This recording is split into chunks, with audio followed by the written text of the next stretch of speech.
Bonjour et bienvenue dans ce nouvel épisode du podcast Gap de parents. Je m'appelle Sophie, je suis coach, formatrice et conférencière. J'accompagne et soutiens les parents dans leurs défis du quotidien tout en aidant les entreprises à reconnaître et à valoriser la parentalité au travail.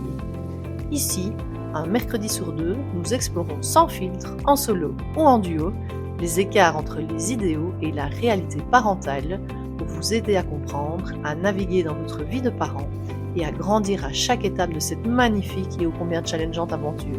Je vous embarque avec moi? Bonjour à tous, je suis ravie de vous retrouver pour ce nouvel épisode de Gap de parents.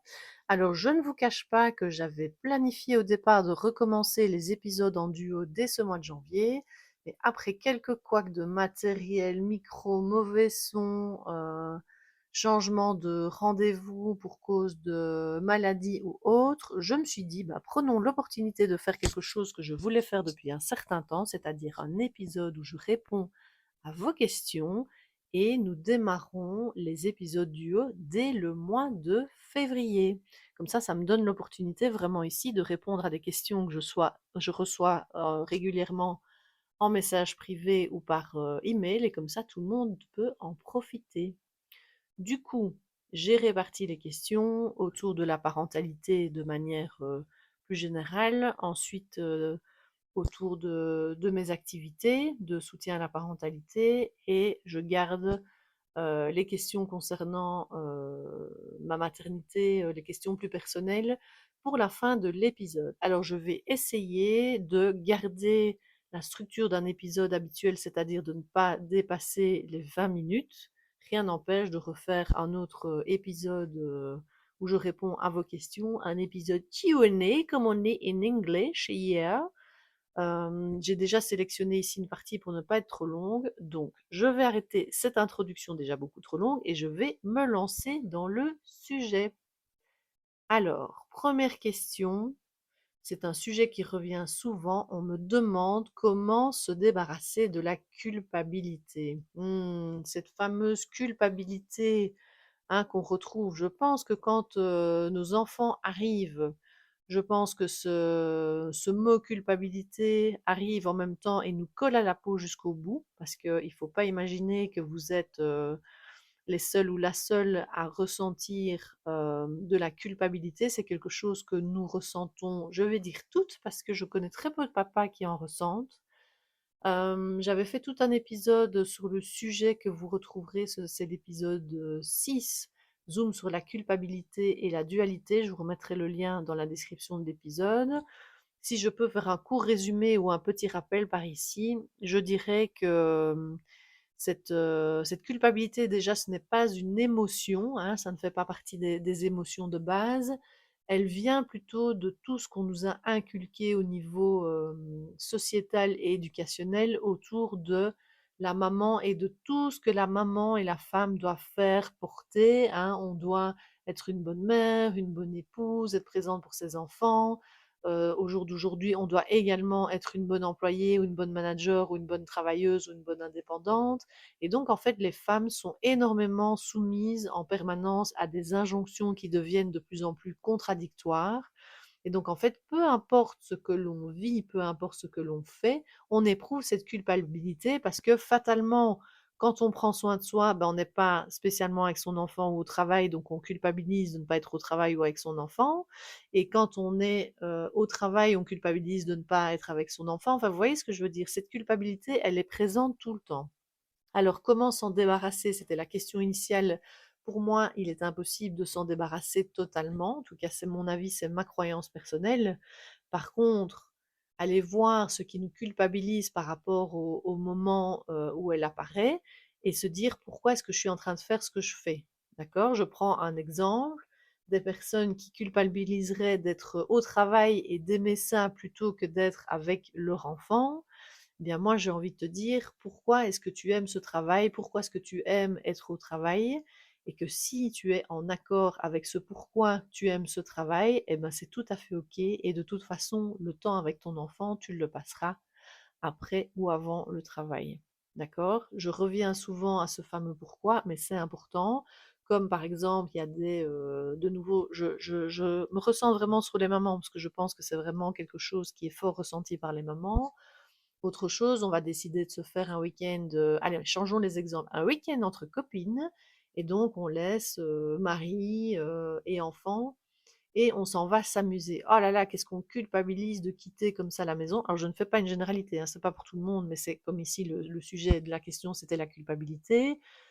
Eh bien, effectivement, et évidemment que ça va être dur au moment même, je dis bien au moment même de quitter sa famille, mais après, l'idée c'est de se dire pourquoi est-ce que j'avais envie de partir en week-end? Parce que j'en ai besoin, parce que j'ai besoin de me déconnecter de ma charge mentale du quotidien, j'ai besoin de passer du temps entre filles parce que ce sont mes amis, parce que j'ai besoin de rire, j'ai besoin de légèreté, j'ai plus besoin d'obligations familiales et de travail, enfin peu importe quelles sont ces raisons, et se reconnecter à ça, se dire, ok, ma famille, quand je reviendrai, elle sera là, mes enfants seront là, mon mari sera là aussi. Maintenant, je profite à fond de ce moment, même si j'ai un petit pincement au cœur, c'est tout à fait ok. Je sais pourquoi je pars ce week-end avec mes copines et je vais en profiter à fond. C'est ça aussi où j'insiste par rapport à la culpabilité, c'est de ne vous laisser pas manger par elle, parce que sinon tout ce que vous faites, en fait, vous ne le faites même pas à fond, parce que vous n'êtes pas dedans, parce que vous vous faites bouffer par la culpabilité. Donc moi, je vous invite à même vous parler, de vous dire c'est ok, t'as un peu mal au cœur parce que là tu vas partir, hein, le train, on part à la mer, hein, je quitte la maison avec ma valise pour aller prendre le train, ben j'ai un petit peu mal au cœur, mais c'est ok, ça va aller. Et effectivement, 10 minutes après, quand on retrouve ses copines et qu'on est prêt à partir, ben on est tellement heureuse de partir, ben profitons de ces moments-là à fond. J'insiste bien. Donc ça, c'était la première question autour de la culpabilité. La deuxième était, peut-on vraiment trouver un jour son équilibre? Alors, vous savez que ben, l'équilibre vie privée, vie professionnelle est un de mes sujets de prédilection. Je pense qu'il faut arrêter comment dire, de chercher le Graal en se disant que un jour je vais trouver mon équilibre et puis je vais m'asseoir dessus et ça ne va plus bouger. Parce que c'est pas du tout comme ça que ça se passe en fait.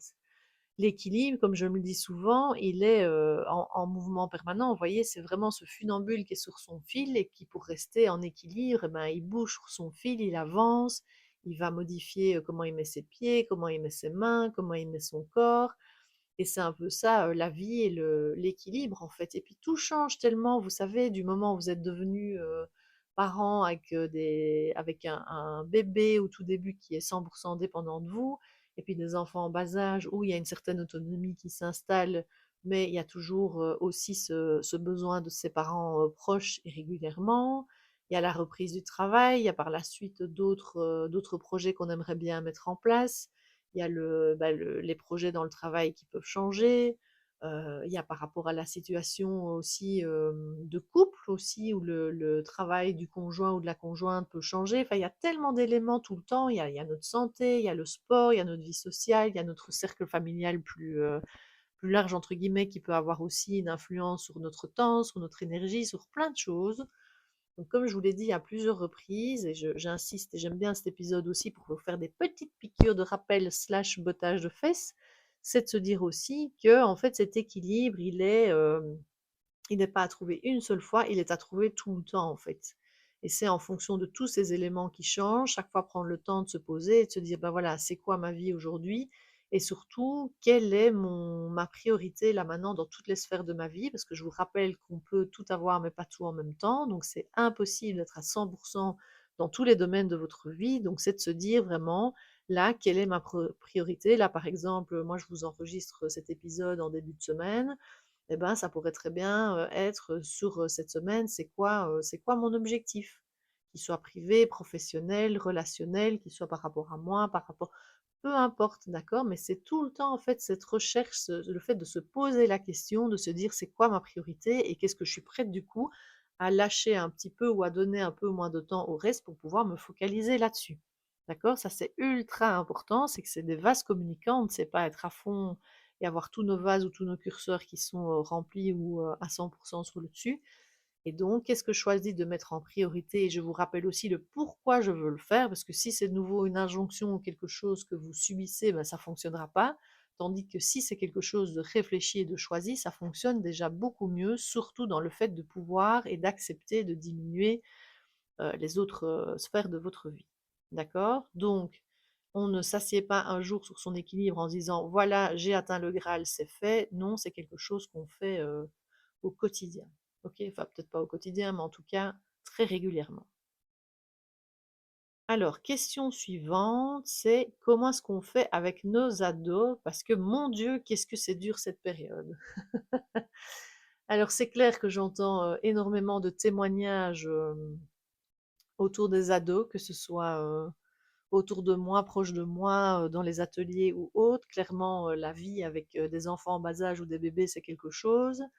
Et puis par la suite, je pense qu'effectivement, les adolescents, c'est à nouveau une période assez challengeante pour nous en tant que parents, parce que ben, nos enfants changent énormément, se renferment potentiellement sur eux-mêmes, on les reconnaît plus, c'est plus vraiment des enfants, ils remettent tout en question.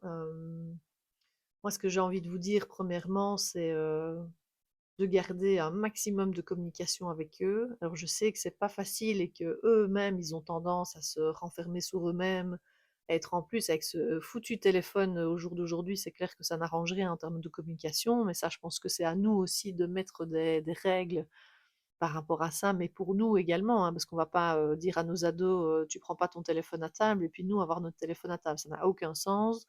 Donc déjà, est-ce qu'on a les bonnes règles en famille pour la gestion du téléphone qui peut justement aussi, je vais le prendre dans le sens positif, qui peut aider dans la meilleure communication aussi, et donc se donner les moyens de communiquer, se donner l'espace. Euh, et quand on a, parce qu'il y en a beaucoup qui me disent oui, mais mon ado il veut pas me parler, il me partage plus rien, tout ça, c'est aussi peut-être, même si ce sont des choses qui nous intéressent pas, s'intéresser un peu à leur passion ou en tout cas ce qu'ils aiment en ce moment, poser des questions ou quoi que ce soit autour de ça pour essayer de créer un certain lien ou de recréer un nouveau lien et de bien mentionner tout le temps que même si la personne ne vous partage pas énormément en ce moment, de bien dire et de répéter, c'est comme pour tout finalement, que vous êtes là, que vous serez toujours là, peu importe de quoi ils ont envie de parler, que vous êtes là. C'est super important parce que ces enfants devenus, presque jeunes adultes, ils sont dans un bouleversement, hein. Je vous parle ici beaucoup de la matrescence, donc cette contraction de la maternité et l'adolescence. Ben ici, c'est la pleine adolescence et moi, je vous invite peut-être à vous remettre dans vos baskets de l'époque et de vous rappeler aussi de tout ce que ça fait au niveau émotionnel, physique, tout ça, et que finalement, bah, la priorité pour nos ados à ce moment-là, c'est de connecter et d'avoir des amis. Puis finalement, bah, les parents, pour la plupart, on va pas se cacher que c'est des grossés, hein, pour rester poli. Et donc, c'est de se dire que malgré qu'il y a une barrière qui se met et que leur intérêt est plus tourné vers l'extérieur que vers l'intérieur du foyer, c'est leur montrer qu'on est toujours là, qu'on s'intéresse à ce qu'ils font. C'est vraiment maintenir la communication et le lien, même s'il est minuscule, même si c'est frustrant pour vous, même si c'est pas assez, il est là, et aussi, comme je l'ai dit, répéter que vous êtes là, peu importe ce qui leur arrive, qu'ils puissent aussi partager, et peu importe ce qu'ils vous partageront, que vous soyez là, et pas trop dans le jugement, même si c'est difficile, mais d'être là pour vos enfants et trouver des solutions avec eux, quoi. Parce que je pense que c'est vraiment la clé, comme pour tout, comme pour le couple, on y retournera, enfin ce sera dans la question suivante aussi.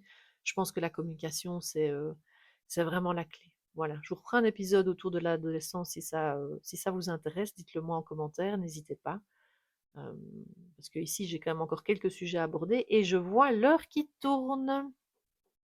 Alors, la question suivante, c'est comment plus impliquer ma moitié dans le quotidien et dans la gestion de la famille.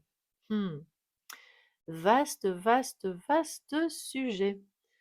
Alors, pour répondre de manière condensée à cette question, je dirais que plus en plus de... Parce que c'est évidemment une femme qui m'a posé la question, donc je vais me positionner là-dedans. À nouveau, tout papa, homme, enfin coparent, tout le monde est les bienvenus, vous le savez, sur ce podcast, mais je prends ici l'angle par rapport à la question. Euh, je pense qu'il y a de plus en plus de conjoints de papa qui veulent s'investir dans la famille, mais ne savent pas toujours non plus comment s'y prendre? Ça, c'est une première chose. Il y a aussi cette image, n'oublions pas, de l'homme. Vous savez, je parle souvent des pressions sociétales et éducationnelles autour de la femme qui doit être là partout. Bah, les hommes, ils ont un peu cette pression sociétale aussi éducationnelle où c'est l'homme qui est censé, aller chercher l'argent, soutenir la famille, de manière, financière, et qui a donc, de base, moins sa place aussi à la maison. Donc c'est une déconstruction aussi, sociétale, éducationnelle énorme à faire.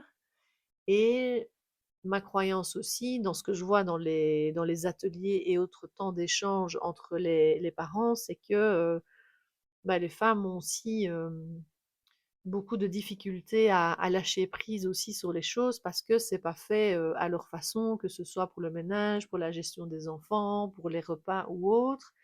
Et donc, même si le conjoint a envie de s'impliquer, ben, la maman laisse pas toujours la place non plus pour que le papa puisse plus s'impliquer. Donc c'est vraiment une question qui n'est pas simple à répondre en 3 minutes, mais moi je vous invite vraiment, vous savez que c'est le but aussi de ces épisodes de podcast, c'est de vous questionner et d'en discuter certainement avec vos moitiés, c'est de se dire, tiens, alors j'ai pas envie qu'on pointe du doigt l'autre pour savoir qui est responsable de quoi, mais c'est se dire, ok, est-ce que je me plains, si je me plains que mon conjoint n'intervient pas assez dans la gestion familiale, est-ce que je lui laisse cette place pour le faire, et quand je lui laisse la place, est-ce que je ne le critique pas trop non plus? Parce que c'est clair que ce ne sera jamais fait à notre façon, et je suis la première à vous témoigner cela, on est bien d'accord, mais est-ce que le principal, c'est pas que la chose soit faite ou que les enfants soient gérés ou que ceci ou que cela? Vous voyez ce que je veux dire? C'est peut-être que le comment n'a pas été fait comme nous on l'aurait fait.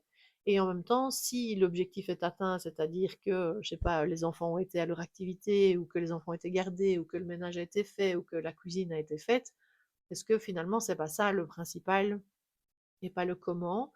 Et à nouveau, je pense que la communication, c'est la clé aussi, surtout dans tous ces moments où on pourrait partir en escalade, vous voyez, c'est oui, mais moi j'ai fait ça, oui, mais toi t'as fait ça, oui, mais t'as pas encore fait ça, et tout ça, il n'y a rien de pire que le comptage de points, ça n'amène rien, ça ne fait que faire monter en agressivité et en reproche vis-à-vis de l'autre, mais c'est plus aussi se poser et en discuter, et que peut-être que le comment peut être changé, et encore, je vous dis, le principal, moi je vous invite vraiment à vous attacher à ce, au final, l'objectif a été atteint, enfin je veux dire, ce qu'on voulait, que la maison soit propre, que les enfants, enfin vous voyez, je ne vais pas leur dire 4 fois, mais que ça soit atteint, ce soit l'objet, enfin, ce soit le principal. Ok. Et quand je parlais de communication, ce que j'ai envie de dire aussi, c'est qu'on ne se rend pas toujours compte de ce que l'autre fait. Je ne sais plus où j'avais lu ou entendu ça. Désolée pour la source. Par contre, ce que je trouvais super, c'était le fait dans des moments de communication, et n'oubliez pas, je vous invite à avoir vraiment ces temps-là, X fois par semaine, peu importe, mais de les avoir de manière régulière, c'est pouvoir se dire, tiens, ça c'est toute la liste de ce que je fais, et là ça va être plus compliqué pour moi de le faire dans les prochaines semaines pour X ou Y raison. Est-ce que toi tu peux prendre un peu plus en charge? D'accord? Parce que est-ce qu'on doit vraiment justifier? J'en sais rien, ça dépend du type de discussion qu'on a. Mais je pense que c'est bien de poser les choses aussi et de temps en temps de lister ce qu'on fait. Pas pour dire à l'autre, regarde moi ce que je fais, pas toi, mais on a tendance, on ne se rend pas toujours compte non plus de tout ce que l'autre fait. Vous savez, quand les papas, certains vont nous dire, oui, mais je l'ai amené à telle activité, j'ai fait ça, oui, mais la maman, elle a booké l'activité il y a 6 mois, donc ça aussi, ça prend beaucoup de place. Donc, c'est pas toujours simple, mais je pense que se poser et de parler de manière réaliste par rapport à ce qui est vraiment fait et quel est le besoin, surtout aussi, n'oubliez pas ce fameux besoin, je vous en ai déjà parlé aussi plusieurs fois, c'est à nous, chacun, de notre responsabilité, d'énoncer son besoin par rapport à ce qu'on veut comme implication supplémentaire, et pas juste tu ne m'aides pas et ça ne va pas et je suis stressée, je suis fatiguée. Non, c'est de quoi est-ce que vous avez besoin, où est-ce que vous situez l'aide, est-ce que c'est par rapport au ménage, par rapport au repas, par rapport à la logistique des enfants, peu importe, mais formuler votre besoin, c'est aussi super important. Bon, j'avais dit que je ne ferais pas un épisode trop long, donc je vais arrêter la réponse à la question ici. Alors, la suite. Ici, j'ai eu plusieurs fois la question aussi sur la différence véritable entre le coaching et la thérapie avec un psychothérapeute, un psychologue. C'est une question que j'ai souvent, et je trouvais que c'était intéressant aussi de la développer ici, euh, parce que les gens ne voient pas toujours la différence. Alors, psychothérapie, thérapie, c'est quelque chose qu'on va faire plus potentiellement sur du long terme, même s'il y a des thérapies brèves, mais en général, ce sont des choses qui prennent quand même un certain temps. Et on va beaucoup, en fonction de la situation de la personne, on va beaucoup retourner dans son passé et comprendre pourquoi est-ce qu'elle fonctionne comme ça, aller décoder des schémas problématiques, plein de choses comme ça. Bref, on va beaucoup aller dans le passé et beaucoup se baser sur le pourquoi. Pourquoi est-ce qu'aujourd'hui on réagit comme ça, d'accord? Tandis qu'en coaching, l'idée c'est de se dire, ok, aujourd'hui je suis comme ça. Alors bien sûr, la première fois, on apprend à se connaître et c'est important pour moi que je puisse connaître les personnes que je vais accompagner, donc je vais poser des questions par rapport à leur passé, mais ça va être assez succinct dans l'accompagnement. Ce qui compte, c'est de se dire, ok, je suis comme ça aujourd'hui et j'aimerais être comme ça dans un idéal d'autant de temps qu'on va déterminer ensemble, d'accord? Donc c'est l'idée de projeter un objectif et après c'est de se dire comment est-ce qu'on va y arriver, ok? Donc finalement, on s'en fiche un petit peu de savoir pourquoi on avait ces réactions-là et c'est très bien même de faire une thérapie potentiellement en parallèle, voire en amont, de faire un travail de coaching, ok? D'ailleurs, j'ai pas mal de personnes que j'accompagne en coaching qui ont eu une thérapie en amont ou qui ont en parallèle quelques séances de thérapie. Et donc, en coaching, on va vraiment travailler sur comment est-ce qu'on va atteindre cet objectif et quelles sont les difficultés qu'on a, les mécanismes, et on va aller en fait casser ces mécanismes et mettre des ressources aussi à la place. D'accord? Donc, si on peut résumer en quelques mots très simples, c'est la psychothérapie, la psychologie, on va s'intéresser au pourquoi et on va beaucoup aller dans le passé, que le coaching, on regarde vraiment devant, pardon, et on est axé solution, et on va plutôt chercher le comment on fait les choses. Voilà, ça c'était pour refaire la différence entre le coaching et la thérapie. Alors pourquoi, Sophie, est-ce que tu accompagnes spécifiquement le retour au travail? Alors, dans mes débuts de reconversion professionnelle, j'ai effectivement accompagné les femmes autour de la naissance en tant que doula. Donc, je les accompagnais pendant leur grossesse pour les préparer au postpartum et puis j'étais là en soutien pendant les quelques mois après l'accouchement. Mais j'ai pas mal de clientes qui m'ont assez rapidement amenée à ce retour au travail parce que je mettais justement que j'étais là dès les envies de concevoir un enfant jusqu'au retour au travail. Euh, et moi, je me suis aperçue, en fait, parce que moi, j'ai continué à me faire accompagner, tout ça, suite à mon burn-out d'il y a quelques années. Et en fait, je me suis rendu compte que ma plus grosse cassure, ma plus grosse difficulté, on va dire au départ dans ma parentalité et maternité, se situait vraiment la grosse cassure, ça s'est fait vraiment au moment de mon retour au travail. Ok? Et donc, c'est à partir de ce moment-là, quand j'ai vraiment été, moi, accompagnée, coachée, et qu'en parallèle, j'avais mon activité d'accompagnement qui était chouette, mais ne décollait pas plus que ça, j'ai vraiment eu une illumination, comme on dit, de se dire, mais en fait, ma vie, elle aurait été tellement différente si j'avais une Sophie qui m'avait accompagnée à mon retour au travail pour me redonner confiance, m'aider à retrouver ma place, poser mes limites, vraiment ce que je fais finalement aujourd'hui avec les personnes que j'accompagne. Et donc j'ai creusé et je me suis dit, ah, c'est vraiment ça que j'ai envie de faire. Et donc j'ai vraiment switché mon activité. J'ai refait des formations de coaching, etc.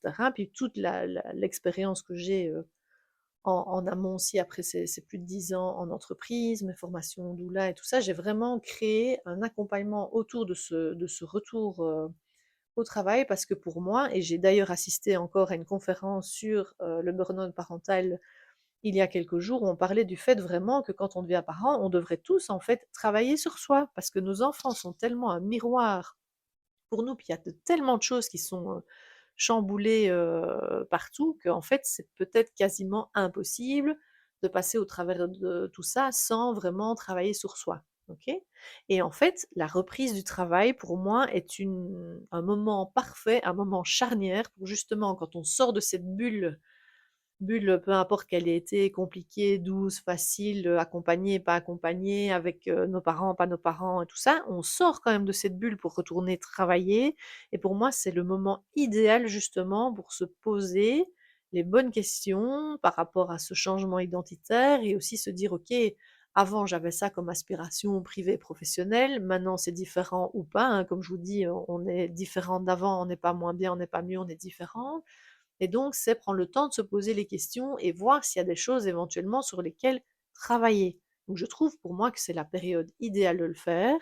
Et deuxièmement, pourquoi est-ce que je le fais aujourd'hui, principalement via les employeurs? C'est parce que pour moi, les employeurs ont aussi leur responsabilité dans le soutien à la parentalité, parce que nous investissons beaucoup de notre temps et de notre énergie dans notre travail, et que nous sommes parents H24, 7 jours sur 7, et donc fatalement, quand nous sommes au travail, nous sommes aussi parents à ce moment-là.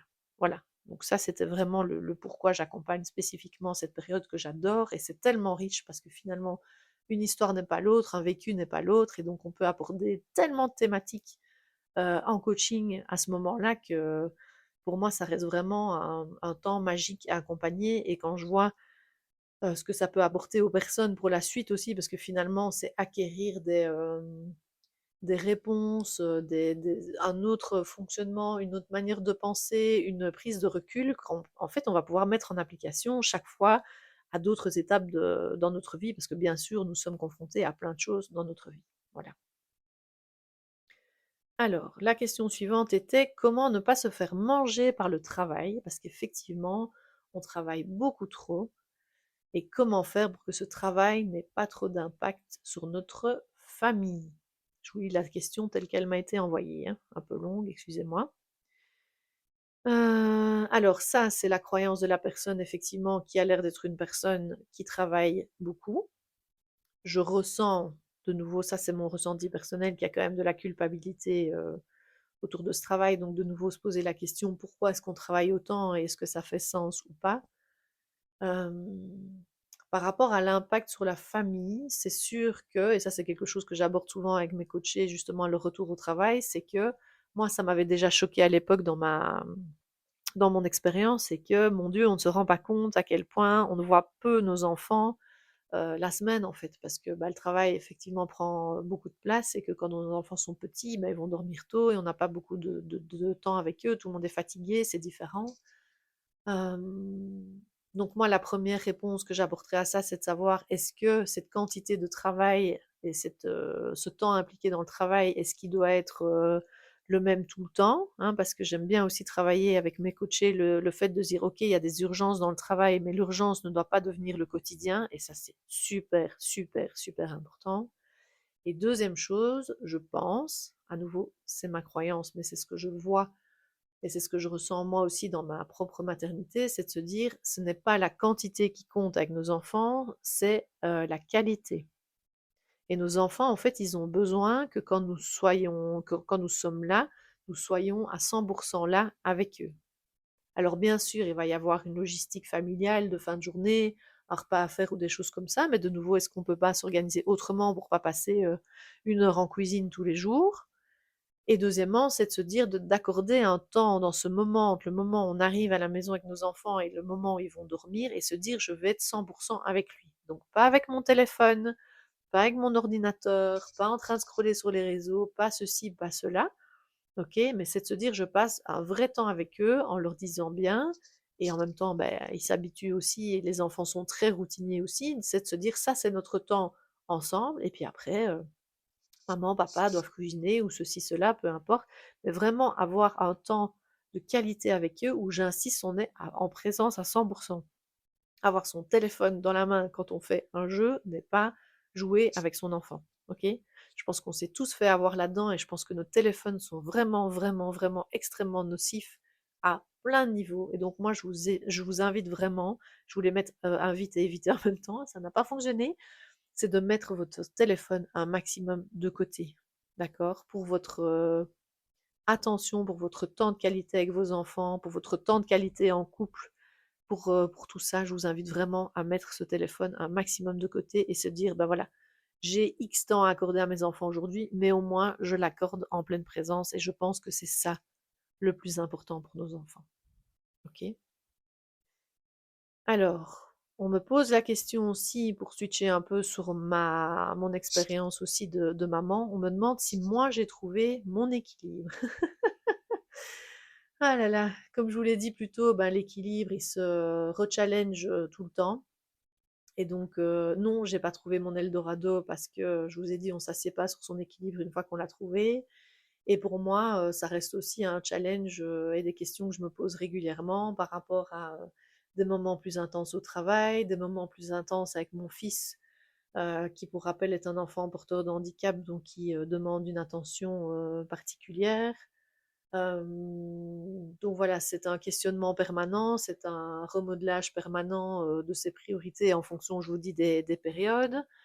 Hem, voilà, moi j'ai vraiment envie de dire ça, c'est que, bah, non, j'ai pas trouvé, mon équilibre parce que, il est pas fixe, et oui, je le trouve régulièrement en me posant les bonnes questions, et de temps en temps je me plante, hein. C'est pas parce que je suis coach ou que je conférence sur le sujet de l'harmonie vie privée, vie pro que, mon harmonie elle est parfaite à moi, loin de là, je reste un être humain et pas un robot, hein. On n'est pas encore tous soumis à l'intelligence artificielle, et donc je reste humaine, et je peut-être que je vois plus vite quand je suis justement, en déséquilibre, et que ça me permet de me donner un électrochoc et de revoir les choses et d'adapter.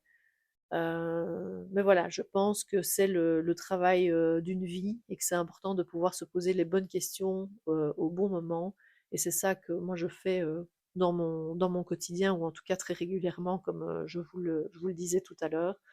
Donc la recherche, je pense, bon, je vais pas dire que la recherche est permanente, parce qu'on n'est pas en recherche permanente, mais en tout cas, ce mouvement pour se remettre, c'est même pas rester en équilibre, c'est pour être en équilibre ou en harmonie, je préfère le mot harmonie que équilibre, bah, c'est constant, et j'ai, certainement plus, d'outils ou d'autres yeux que vous, une autre perception, et en même temps je reste humaine avec une famille, avec un travail, avec, plein de choses, autour de moi, et donc ça reste, quotidien ou régulier, je vais le dire comme ça.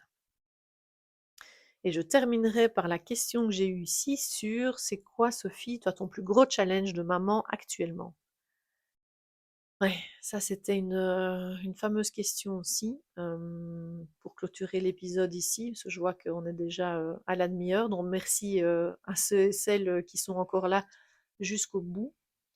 Donc là, on est début 2026. On va dire que 2025 a été encore une année, assez compliquée pour moi en tant que maman, en tant que parent, avec mon mari, avec, de nouvelles choses qui sont arrivées, pour notre fils, par rapport à son handicap, et d'autres choses qui sont apparues, donc ça a été, loin d'être simple, et je pense vraiment que, je sais pas si c'est un challenge ou si c'est une leçon, mais en tout cas, je me suis rendu compte que se battre, tout le temps, mettre son armure de guerrière, de monter sur le ring, de se battre contre des choses où finalement on n'a pas toujours de prise, ou qu'il y a d'autres solutions que de se battre, bah, finalement j'ai appris à me dire, arrête de te battre, sors du ring, enlève tes gants, enlève ton armure, parce que tout ça c'est épuisant, fatigant, et que la vie elle est déjà, extrêmement fatigante, et pars plutôt sur le principe de la résilience, et ça m'a énormément aidée, l'année passée avec tout ce qu'on a, traversé. Hem, c'est de se dire, bah, voilà, les choses elles arrivent, pour une raison qu'on comprend pas toujours, et en même temps, nous on est responsables, je dis toujours, hein, on n'est pas responsable de ce qui nous arrive, mais par contre de ce qu'on en fait, c'est ça qui est le plus important, et moi je me suis dit d'être plus, de plus s'adapter aux situations et de faire du mieux qu'on peut chaque jour. Je pense que c'est ça le plus important, et j'adore cette image du roseau. Au lieu d'être, quelque chose de rigide qui peut se casser au moindre coup de vent ou, à la tempête, j'aime bien aussi cette vision. Vous commencez à me connaître, hein, j'aime bien les métaphores. Hem, bah, cette chose qui pourrait casser vraiment, en période de grosse tempête, ben, moi je préfère le roseau qui va, ben, au fur et à mesure du vent, on va dire se courber, et puis, évoluer au fil du vent et de la tempête, et je pense que c'est vraiment ça, moi, que ma parentalité, d'un enfant, différent aussi, c'est ça que ça m'apprend beaucoup, et je suis en chemin, hein, j'apprends tous les jours malgré que je suis coach. C'est vraiment ça en fait, c'est s'adapter aux situations, c'est être, essayer de diminuer cette hypervigilance, même si c'est extrêmement compliqué, et que l'hypervigilance est extrêmement fatigante pour le système nerveux, mais c'est de prendre soin de ce système nerveux et de se dire aussi, bah voilà, on n'est pas à l'abri de nouvelles choses. Profitons des éclaircies quand il y en a, et quand il y a une nouvelle, tempête, comme je le disais tout à l'heure, ben, on prend la tempête pas de face, mais on va avec dans le sens du vent, et on adapte, tout ce qu'on peut adapter. Voilà. c'est ça que j'ai envie de partager parce que ça reste quand même un challenge pour moi, mais c'est cela en quoi je crois pour qui est le mieux en tout cas pour moi en tant que maman et pour notre fils, pour mon couple, pour la famille. Donc c'est en tout cas cette position que j'ai décidé de prendre aujourd'hui. Voilà. Je ne vais pas trop traîner sur cet épisode. Merci, comme je disais, à ceux et celles qui ont été jusqu'au bout de l'écoute de cet épisode. N'hésitez pas à venir me dire ce que vous en pensez sur les réseaux sociaux en message privé. N'hésitez pas non plus à me mettre un petit commentaire sur votre plateforme d'écoute parce que vraiment c'est quelque chose qui aide le podcast aussi à mettre des étoiles, mettre un petit commentaire. Ça me ferait vraiment très plaisir et ça aide vraiment le podcast à se développer et à partager aussi à d'autres parents qui auraient besoin d'entendre tout ça parce que je pense qu'il y a plein de sujets qui restent encore tabous autour de la parentalité. Et donc, si on peut aider d'autres parents à se sentir moins seuls, eh ben moi, franchement, j'ai tout gagné. Merci à vous pour votre écoute et je vous dis à bientôt pour un nouvel épisode de Gap de parents. J'espère que cet épisode vous a plu. N'hésitez pas à le partager à des parents qui pourraient avoir besoin d'entendre ces mots en ce moment. N'hésitez pas également à vous abonner au podcast sur votre plateforme d'écoute préférée si ce n'est pas encore fait. Et vous pouvez bien sûr me laisser un avis ou un commentaire, ça soutient énormément le podcast. Je vous remercie. Je vous attends également en message privé sur LinkedIn, Instagram ou Facebook pour me partager votre vécu personnel et ce que cet épisode vous a aidé à conscientiser aujourd'hui. Je serai ravie d'échanger avec vous sur ces sujets. Je vous remercie et je vous dis à très vite pour un nouvel épisode de Gap de parents.